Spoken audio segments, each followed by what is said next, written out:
The elderly father-in-law, who was supposedly blind and needed care, was neglected while my husband and his mother went out and enjoyed themselves.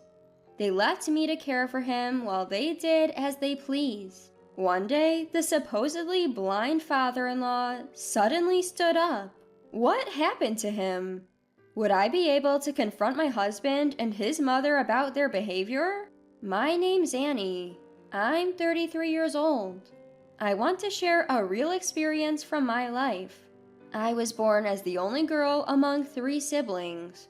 I grew up being adored by my dad. Despite his objections, I married my current husband at the age of 30. I moved from the West Coast to the East Coast, into my husband's family home, with my crying dad and laughing mom waving us off. Dad didn't approve of the marriage because of living with the in-laws and the need to care for my father-in-law. Mom always said to follow my heart no matter what. But Dad didn't think too highly of my mother-in-law or my husband. I loved my husband, and he was initially kind, so I persuaded my parents and we got married. Now, there's no trace of that initial kindness in him. The power dynamics in the house favored by my mother-in-law and husband over my father-in-law. He was diagnosed as blind a few years ago, and now mostly stays home. Originally, they had several caregivers and aides, but after I married, my mother-in-law and husband, claiming it was too expensive, dismissed them all without consulting anyone. My father-in-law wished to keep at least one male caregiver he was familiar with. I insisted that my husband, being a man, should help with bathing and personal care. Reluctantly, my husband agreed to retain that male caregiver.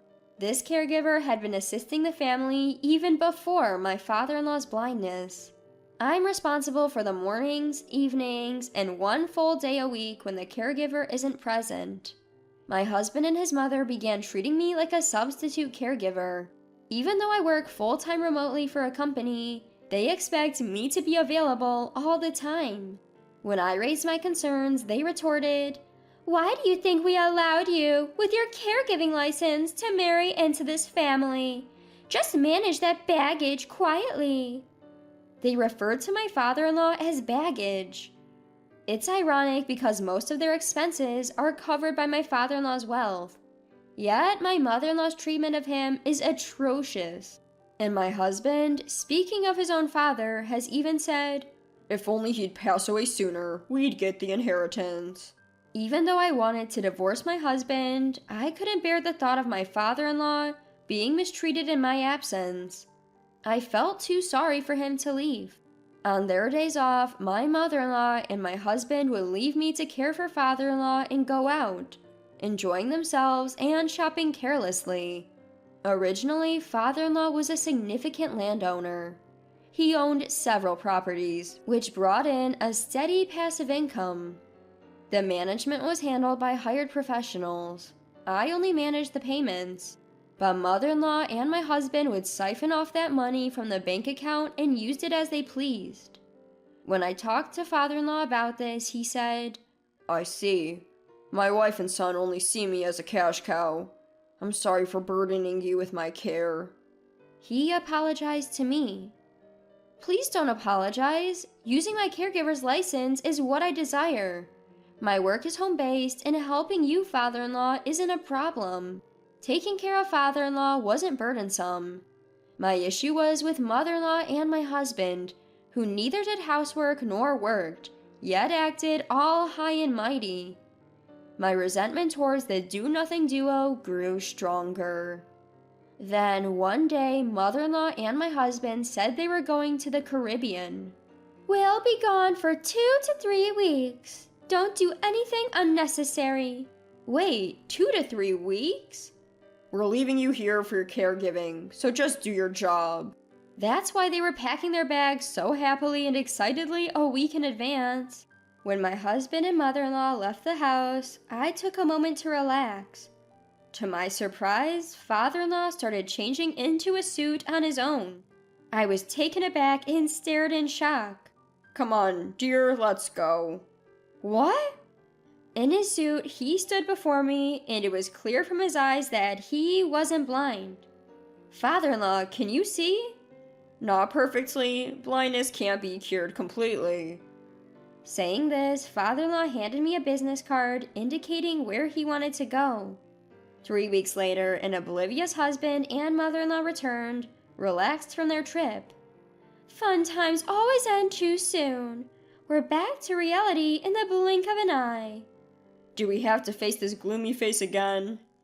"Next time, let's go to the Maldives." The moment they returned, they began complaining about father-in-law and me. 10 minutes after their return, the doorbell rang. I answered through the monitor. When I went to the front door, 2 men in suits stood there. Wait, I recognize one of them. Mother-in-law and my husband looked puzzled. "Oh, it's James's lawyer. What brings you here?" As the two wondered, father-in-law walked into the living room. He guided the lawyers to a chair and sat down himself. Did he just walk and sit down by himself? You two, sit here. Not understanding, but reluctantly, they sat down and looked at the lawyer quietly. I was called over by my father-in-law and took a seat next to him. Today, I've set up this meeting for 3 reasons. The first one is about your husband's affair. As he said this, my father-in-law pulled out a photograph from an envelope. In it, there was my husband, my mother-in-law, and a woman I didn't recognize. The intimacy captured in the photo clearly showed that something was going on. Who's this woman? Neither my husband nor my mother-in-law said a word in response. More photos came out of the envelope. There were several showing my husband with his arm around the woman, clearly enjoying her company, and others of them entering a hotel. The photos were taken at different times and places. I've known about your husband's infidelity since he married you. He didn't just go to the Caribbean with the 2 of you, did he? He was with her too. With all this evidence of his cheating, there's no denying it. Why? How did you? It seems my husband believed he had gotten away with it. In truth, I hadn't noticed. Between work, household chores, and caregiving, I had little time to think about it. I just assumed he was having fun outings just with his mom. Don't you have anything to say to her? My husband awkwardly glanced at me. Then, breaking the tension, "Well, if we've been found out, so be it. Yes, you're just a caregiver to him. He is a new partner now. A so-called common-law wife, if you will." My mother-in-law remarked, laughing. Is this true? Even when I directly confronted my husband, he could only mumble, well... He didn't even attempt to explain.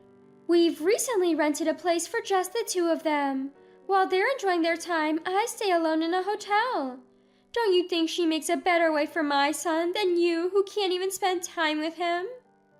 According to my mother-in-law, this has been going on for over a year. "If you wanted to do such a thing, you should have divorced me." "Oh, I did think about letting him divorce you, but she doesn't want to take care of James, so what can we do? In another couple of years, we can just put James in a facility. That's what I thought." She spoke without a hint of remorse. Hearing all this, I couldn't hide my shock and disbelief. Well, that's how it is. I'm fine with you divorcing right now, but since you'd be abandoning caregiving, don't expect any compensation in the divorce settlement. In a flash, my sorrow turned to anger. Enough is enough. You can't just say whatever you want, playing with her life like it's some kind of game. Father-in-law jumped up with energy and yelled at the 2 of them. Husband and mother-in-law were taken aback, but... You've been hiding something too. You can actually see, can't you? Otherwise, how could you walk around your room and sit down by yourself?" Mother-in-law quickly retorted. That's right, you lied to us. Husband desperately tried to change the subject. It's not a lie. I did go blind, but it's partial blindness. I'm not completely blind. I've been undergoing treatments, and right now I'm at an intermediate stage. Why then, did you pretend you can't see? Pretend? You all assume that on your own. When I woke up with bad eyesight one morning, got checked at the hospital with a home giver, and came back in a wheelchair, it was you all who jumped to conclusions and started making funny faces in front of me, thinking I couldn't see. You saw all of that? If you knew we misunderstood, why didn't you tell us? That's not fair. Not fair. The home caregiver tried to correct you, but I stopped her. I wanted to see how things played out. After all, it seemed like you both were happy about my blindness. At those words, both husband and mother-in-law looked away. It hadn't even been a month since father-in-law's blindness when I married my husband. All I had heard from him was, "My father is blind." I too had assumed he was totally blind. Another thing is divorce. What daughter-in-law and my son decide to do is up to daughter-in-law. If needed, I can introduce you to a lawyer. But the divorce I'm talking about isn't between the two of them. It's between you and me. Father-in-law stared straight at mother-in-law as he said this. Divorce? Who does that? If that's the case, let's talk about the last point. I want my money back. Turns out father-in-law had been giving mother-in-law a living allowance every month. However, thinking that blind father-in-law wouldn't notice, mother-in-law had dipped into other savings. Worst of all, it was from the inheritance left by my father-in-law's father. You always had a tendency to be lavish with money. That's why I arranged for a set amount to be transferred to you through the home caregiver. But knowing you, I thought you might spend from other sources when you learned about my blindness. That's why I kept separate accounts for my earnings and the inheritance. A year later, when he checked with the bank, around $60,000 had been spent in just that year. $60,000? It was astonishing that mother-in-law could waste so much money every month. If I had that kind of money in a year, I wouldn't even know what to buy. But for mother-in-law with her spending habits, it seems like pocket change.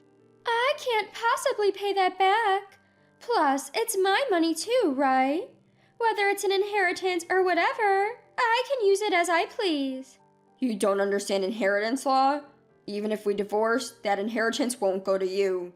If you can repay that money all at once, I'll let you stay and not proceed with the divorce. But if you can't, consider that $60,000 as property division and quietly agree to a divorce. The real estate owned by father-in-law also originally came from his father's inheritance, so his wife, mother-in-law, couldn't claim it in a property division. But... Dad, I realize now how wrong I've been all this time. I want to change. Can you please forgive me for everything?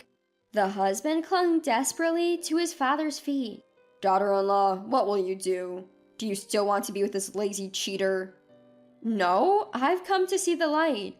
I realize how silly it was to put up with him just because I loved him. Can you recommend a lawyer? I'll be seeking compensation in the divorce proceedings and will be divorcing him. I lost all feelings for my husband and decided to demand compensation in the divorce proceedings. At the same time, I got a divorce application from a meticulous lawyer and signed it right there. Wait a second. I don't have the money to pay any compensation. You can start a part-time job or whatever and pay it back. I'll let you stay in this house for a while because of our son, daughter-in-law. Not because he's my son, but to keep an eye on him. My husband, tears in his eyes, apologized to me and signed the divorce application and the compensation agreement. Also, I want to give you a portion of my assets as a token of my gratitude and apology. I'd rather give it to you than to my son. What he handed me was a copy of his will. Wait, what is this? The original is with the lawyer. I can't give it to you now. When I pass away, the lawyer will contact you. At that time, I want you to accept my assets. The will stated that a portion of his property and bank deposits would be inherited by me. I can't accept this. I'd only been with them for just over a year. I haven't done anything special to deserve this from father-in-law. No, that's not true.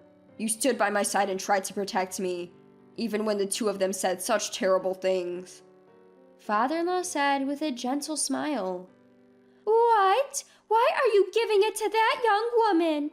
I've been with you for many more years. Quiet. What have you done for me? From the moment we got married, you left all the household chores to the help. And weren't you the same with raising our son? It was me and the maids who looked after him when we was young. I know about your affairs and that you spent money on your lovers.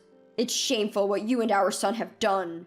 Even my husband looked surprised at father-in-law's words. "Wait, Mom said it was Dad who had the affair, and that she raised me all by herself. What's going on?" Mother-in-law looked nervous, her eyes darting around. "Do you believe James over me?" It was clear to everyone that mother-in-law was lying. My husband was surprised, but this was between father-in-law and mother-in-law. The fact that my husband had an affair was true, and there was no sympathy for him since he did the same thing. The conversation neared its end. Mother-in-law was forced to sign the divorce papers and was told to pack her bags and leave.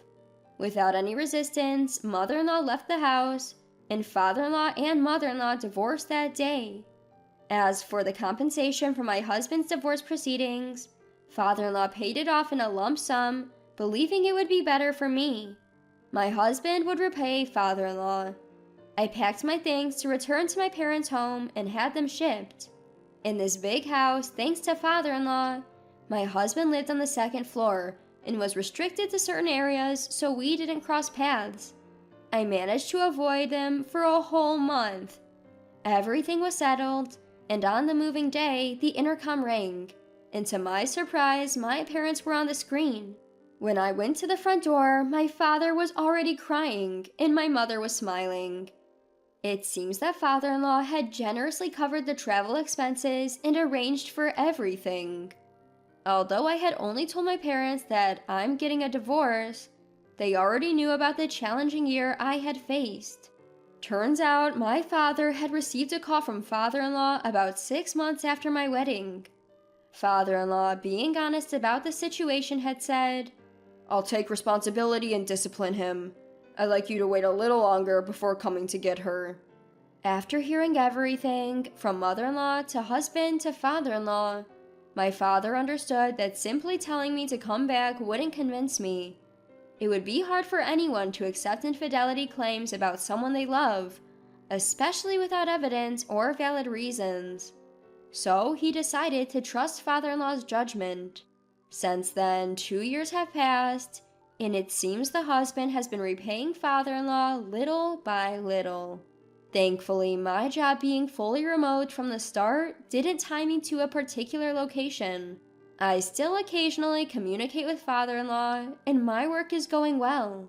Although I worried I might become wary of love, that's not the case. I already have a boyfriend, and I'm living a relaxed and happy life with my family.